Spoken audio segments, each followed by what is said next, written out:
Salut à toutes et à tous, j'espère que vous allez bien, que vous êtes en pleine forme. Je suis super content de vous retrouver dans ma bande de potes, la nouvelle chaîne dédiée aux motards et aux motardes qui aiment les Royal Enfield. Et au programme de cette première émission, on a beaucoup de choses à découvrir ensemble. D'abord, on va aller faire une petite balade sur la petite dernière de la famille royale, la 350 HNTR. Vous verrez, c'est un super joli petit roadster. Ensuite, on partira loin, très loin, aux portes de l'Asie avec Jocelyn et Marie-André qui rentrent d'un périple absolument incroyable sur la route de la soie au guidon de 2 Himalayans. On ira boire aussi un petit café avec un autre pote, il s'appelle Bauer. Alors lui, il ne roule pas en Royal Enfield, mais il les dessine et vous verrez, le résultat est super sympa. Et puis on fera la connaissance d'un pote super cool, il s'appelle Vincent Philippe, il possède l'un des plus beaux palmarès du sport motocycliste français et lui, les Royal Enfield, il les aime tellement que maintenant il en vend.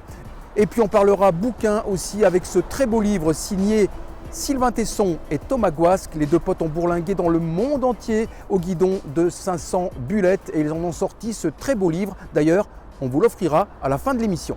Allez, on ne traîne pas en route et on va aller faire tout de suite un petit tour au guidon de la 350 HNTR. Elle est sortie le 15 décembre dernier en grande pompe et vous allez voir, bien sûr, elle n'est pas irréprochable, bien sûr, elle a quelques petits défauts, mais moi vraiment, j'ai beaucoup aimé cette petite moto. C'est parti mon kiki.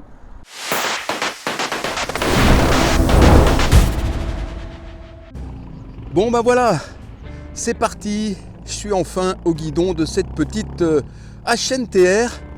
Alors je vais pas vous mentir, il fait froid, je pense qu'il fait -2, -3 degrés là, mais j'ai hâte vraiment de voir ce qu'elle a dans le ventre, cette petite moto.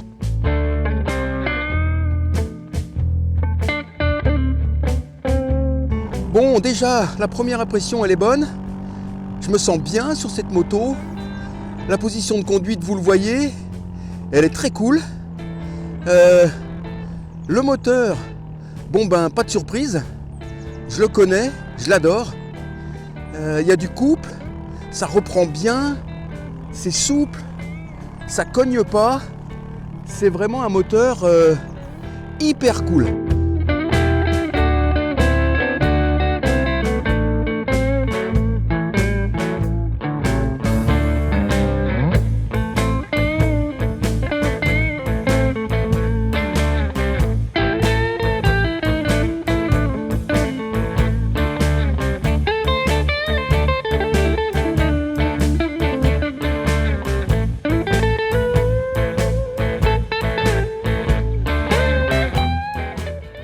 Les freins, ça va. Bon, je l'ai dit, je roule cool, mais j'ai rien à dire de ce côté-là. Le confort, bah, il est bon. La selle est bien rembourrée.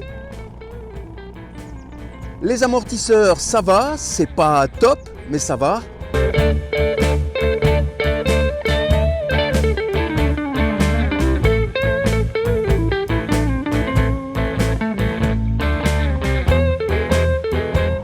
La maniabilité, là c'est parfait, c'est vraiment une petite moto facile. Le poids, on le ressent pas du tout, c'est un vélo en fait cette moto. Alors là, mon compteur m'indique que je viens de faire 44 km sur des petites routes si je calcule bien. Et en conclusion, je le dis et je l'assume. J'ai eu un petit coup de cœur pour cette Hunter. Je viens de passer un moment très sympa à son guidon.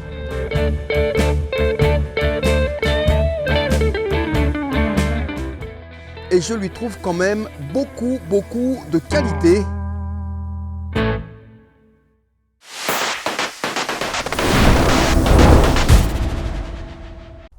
Bon, franchement les amis, cette moto, moi je l'ai vraiment beaucoup aimée. Je trouve qu'elle est hyper sympa. C'est un moteur très vivant. C'est une moto qui vibre, qui respire, qui vit. Et vraiment, j'ai pris beaucoup de plaisir.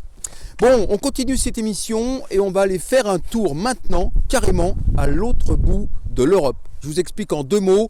Sortez vos mapmondes, vous allez mieux comprendre. On va suivre Jocelyn et Marie-André. Ils sont partis de Franche-Comté.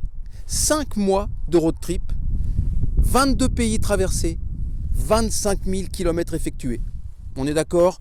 Eux, quand ils partent en virée en moto, ils font pas les choses à moitié. Ils nous ont ramené plein de photos, plein de vidéos. Vous êtes prêts? On embarque avec eux et vous allez voir.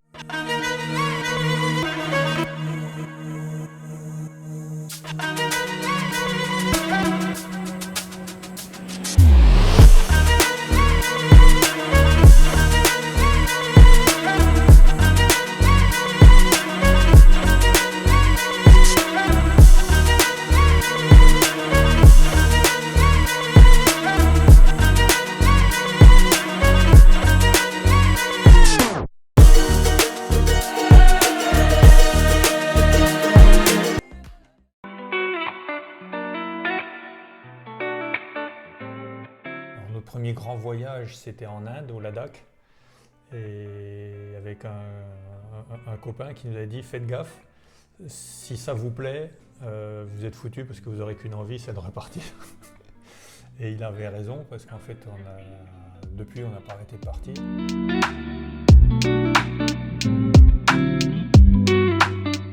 La moto facilite les rencontres, la Royal Enfield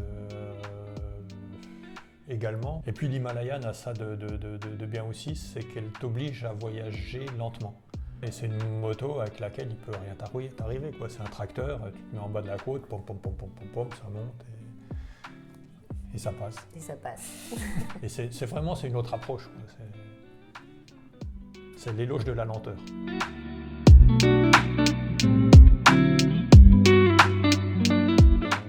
On est parti, voilà, de Suisse, Allemagne, Autriche,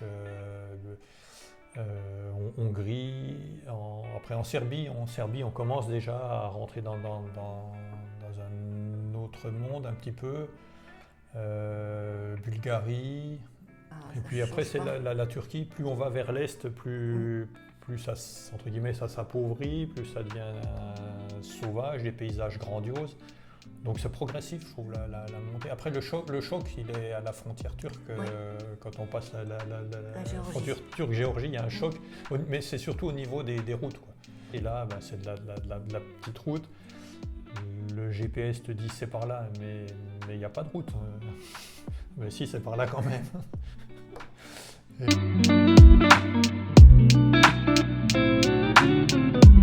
C'est en Roumanie.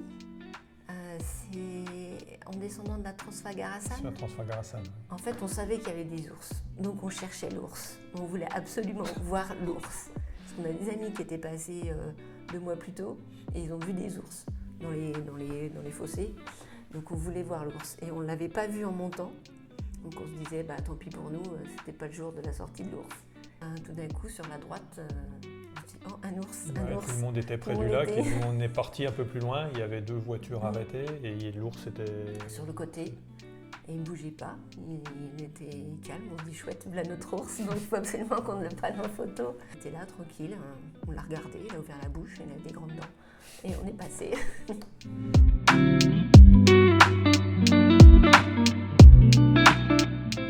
Au niveau soucis mécaniques, qu'est-ce qu'on a eu?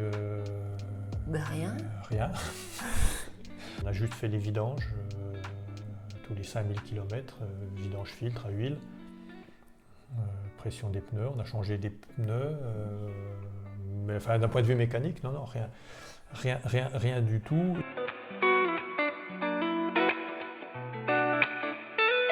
Je pars en gros au septembre 2023 pour faire une traversée de l'Amérique du Sud.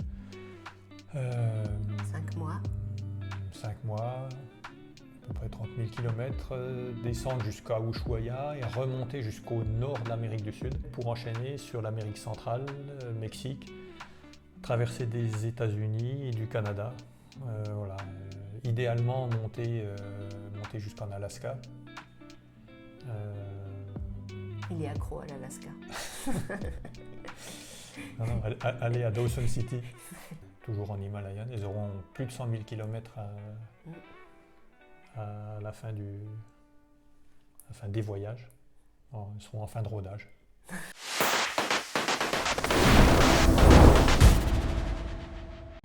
Voilà, un grand merci et un immense bravo en tout cas à Jocelyn et à Marie-André. On leur souhaite plein de belles choses pour la suite de leur aventure. Et puis pour être complet, sachez que vous pouvez les retrouver dès à présent dans le numéro de février-mars de Road Trip Magazine qui consacre 6 pages à leur expédition. Et il y a aussi plein de reportages super comme d'habitude. D'ailleurs, j'en profite pour faire un petit coucou à mon pote Colin Audibert, le rédacteur en chef. Et puisque l'on parle de la presse moto, un petit clin d'œil également à Voyage à moto, un autre magazine super sympa et qui aime bien les Royal Enfield. Allez, on continue avec des dessins. Vous venez de les découvrir dans le reportage sur Jocelyn et Marie-André. Ces dessins, ils sont signés Bauer. Alors Bauer, je vous le présente en 2 mots. C'est un pote, c'est un dessinateur de presse et un journaliste et j'adore vraiment ses dessins. Donc tout simplement, je lui ai demandé de créer pour moi les personnages de ma bande de potes et vous allez voir, il a envoyé du gros. Alors les amis, en fait, j'aurais pu les dessiner moi-même, les membres de ma future bande. D'ailleurs, j'ai fait pas mal de croquis, mais bon, j'ai vite compris que c'était peut-être pas une super idée. Bref, c'est pour ça que finalement, j'ai appelé mon pote Bauer. Bon, déjà, bonne nouvelle, il allait bien et il était dispo. Donc, 2 heures après, j'ai débarqué chez lui. J'avais 25 kilos d'archives et je l'ai briefé en détail. Yo, ça va bien? Ça roule? Nickel. Waouh, comme ça. Là j'ai des archives. Putain. Là il y a ce qu'il faut. Ça, Bauer, c'est un motard vintage. Bon, il y avait du taf, donc on a bu un café, 2 cafés, 3 cafés, une cafetière. Bref, au bout de 2 plombes, le Bauer, il avait la tronche comme un compteur à gaz, mais je le sentais à bloc. Déjà, il a potassé des milliards de trucs. Et puis ensuite, il s'est remis à boire des litres de café. Et oui, le Bauer, quand il bosse, il fait pas semblant. Et là, il a bossé comme un barjot, mais vraiment, un truc de fou. Et donc, quelques jours plus tard, j'ai découvert les membres de ma bande. D'abord, honneur aux filles, j'ai vu Lola Météor. Elle, c'est une petite nana super sympa. Elle est espagnole, mais elle vit en France et elle adore sa bécane. C'est une fille très cool, qui se prend pas au sérieux, qui aime bien déconner et boire une binouse de temps en temps. Ensuite, j'ai vu Kick Rivers. Ce mec, c'est un puriste, un vrai de vrai. D'ailleurs, il aime que les vieux blousons de cuir et les casques bol. Bon d'accord, il n'a pas le look pour gagner des concours d'élégance, mais ça, il s'en fout. Après, il y a eu René le Toubib. Alors lui, il soigne les gens la semaine et les bécanes des potes le week-end.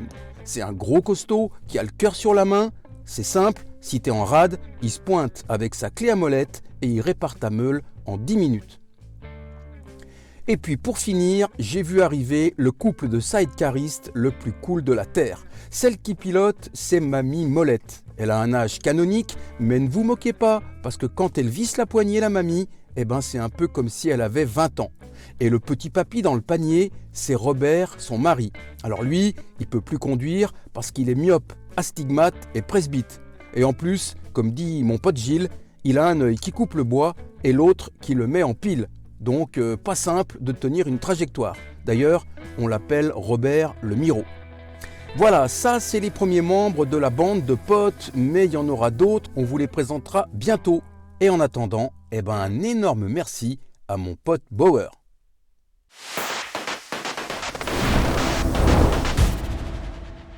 Eh oui, et moi j'ai hâte de découvrir les futurs membres de ma bande. Allez, on continue la tournée des potes avec une très belle rencontre, celle de Vincent Philippe. Je vous l'ai dit en préambule, c'est un pilote moto exceptionnel, il a un palmarès incroyable, il a gagné des courses dans le monde entier et en plus, il adore les Royal Enfield. Donc nous, on est allé le voir, on lui a posé des questions, certaines très sérieuses, d'autres un peu moins. C'est parti pour son portrait. Alors déjà, pour faire simple, Vincent, c'est avant tout un passionné. Son truc, c'est la moto et depuis ses débuts sur 2 roues, à 6 ou 7 ans, il n'a jamais cessé de foncer. D'abord en 50 cm3, puis en 125, puis en 250 et enfin en endurance. Et saison après saison, il s'est constitué un palmarès de folie. Vincent, c'est simple, il faudrait carrément un gymnase pour exposer tous ses trophées. Il a quand même remporté 10 fois le championnat du monde d'endurance, 9 fois le bol d'or et 3 fois les 24 heures du Mans. Et il a été aussi champion de France un paquet de fois. Bref, à la fin de sa carrière de pilote, il a fait quoi à votre avis? Il s'est reconverti dans la moto. Et oui, en 2020, avec Raphaël, son associé, il a ouvert un magasin d'Afi Moto à Besançon. Plus de 1000 mètres carrés d'équipement pour le motard et d'accessoires et pièces détachées pour les motos et les scooters. Et ce qui est cool, c'est qu'il est également concessionnaire. Il vend des Mash, des Ontes, des CF Moto, des Yosung, mais aussi bien sûr des Royal Enfield. Donc nous, on a eu envie de lui poser quelques questions.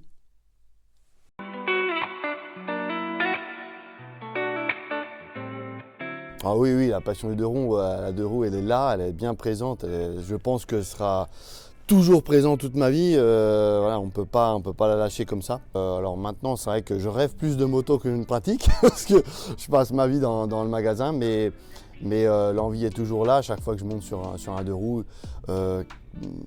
n'importe quel modèle soit-il, je prends énormément de plaisir et la pratique de roues restera pour moi obligatoire toute ma vie.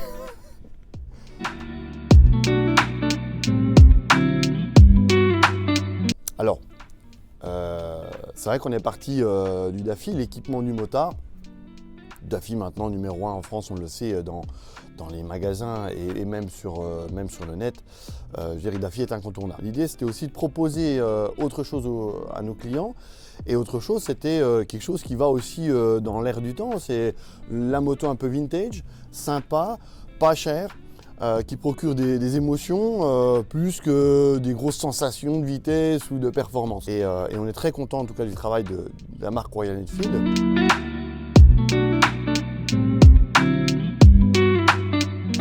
Oui, je pense. En tout cas, on a beaucoup d'espoir sur cette machine. L'année 2022 a été l'année des 350 chez Royal Enfield, avec plusieurs modèles à disposition, notamment en effet la Météor, mais aussi la classique. Donc là, en effet, on attend maintenant une série de motos un peu plus puissante, on va dire, avec un peu plus de plaisir au niveau du couple et de l'accélération. Même si on ne va pas atteindre des vitesses incroyables en vitesse de pointe. Mais ça, maintenant, je crois que tout le monde a compris, c'est plus important aujourd'hui. C'est vraiment que la moto, elle accélère, on puisse doubler des voitures facilement et puis qu'on ait un plaisir de rouler. Donc cette Météor, elle est attendue évidemment. Donc on a des belles perspectives et en effet, on a tous hâte de la voir parce qu'on ne l'a encore pas vue physiquement. Elle sera là en février au salon de Lyon et dans les magasins au mois de mars. Donc c'est vraiment très bientôt et on est très content de la voir en début de saison en tout cas.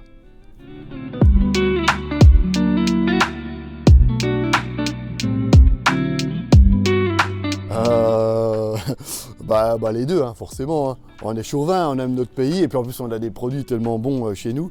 Alors c'est vrai que aujourd'hui je ne profite pas suffisamment de mon temps libre pour partir avec des copains en grande balade moto. Je fais plus de la moto pratique, petits trajets, ville, travail, etc. Mais j'aime bien aussi aller de temps en temps faire une petite balade un petit peu sportive avec ma chérie qui est une professionnelle aussi de la moto. Donc voilà, après en effet on est dans une très belle région. Certains pensent qu'on est dans le nord, non, on est dans l'est. Il y a des virages, il y a des superbes routes qui ne sont pas très dangereuses, elles sont bien entretenues, ça tourne beaucoup avec beaucoup de routes vallonnées, donc on a tout pour bien faire, s'éclater. Et puis on a des produits d'excellence, le comté, la saucisse de Morteau, le Mont d'Or, enfin, oh là là, j'en passe, c'est les meilleurs. Donc il faut profiter de tout ça et je suis très heureux de vivre ici dans cette belle région.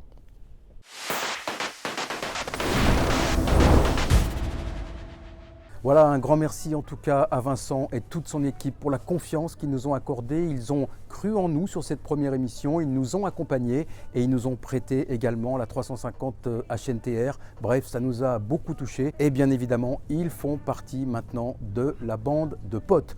Et pour finir cette émission, on va parler bouquin maintenant. Et oui, et ce bouquin, il s'appelle En avant, calme et fou et il est signé Sylvain Tesson pour les textes et Thomas Guasque pour les photos. Alors vraiment, je vous le dis, c'est un très beau livre qui retrace les 25 années d'aventure qu'ont partagé ces deux potes tout autour de la planète. à moto, mais aussi en sidecar. Alors bien sûr, ils sont très talentueux tous les deux et le résultat de leur collaboration est vraiment super sympa. Et puis, le petit clin d'œil bien sûr, c'est qu'ils ont réalisé la plupart de leurs aventures au guidon de Royal Enfield. Et ce bouquin, eh bien, on va l'offrir à l'un ou l'une d'entre vous grâce à nos potes de la librairie Réservoir Books à Besançon, que l'on remercie d'ailleurs au passage. Et en plus, c'est une super librairie. Donc, on va faire un truc tout simple. Pour essayer de gagner ce beau livre, vous envoyez un mail à l'adresse qui s'affiche sur votre écran en indiquant vos noms, prénoms et adresse postale. Et lors de la prochaine émission, eh bien, on demandera à une main innocente de plonger dans l'urne et de choisir un ou une gagnante. Et voilà les amis, dans ma bande de potes, c'est tous les jours Noël.